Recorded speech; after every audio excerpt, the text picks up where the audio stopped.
If you are trying to insert a disc into your PlayStation 5, but keep getting unreadable disc error and it says disc not recognized, or if it tells you to insert the disc again and again when you try to run a game, then stay tuned because I'll show you a few easy to follow troubleshooting methods that will get the disc spinning. First, we will try ejecting the disc and then clean it properly using a soft clean cloth. And then insert it back again. Still getting the same error? Try inserting another disc and see if that works to rule out the possibility of damaged disc.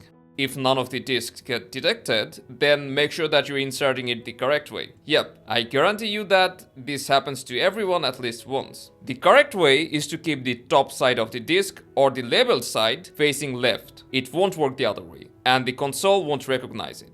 If that's not the issue, then there may be some software complications behind it. And for that, we need to boot up our PlayStation 5 in safe mode to clear cache and rebuild its database. It's very simple than it sounds. So let's shut down our PlayStation.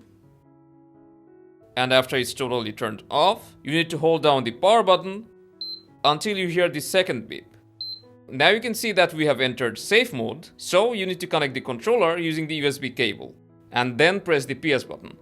From here, use the D-pad and go to the sixth option, which is called Clear Cache and Rebuild Database. Press X, and then you need to go through both of these. So first we'll clear System Software Cache, press OK, and check if that fixes it. If it doesn't, then we will come back and rebuild database.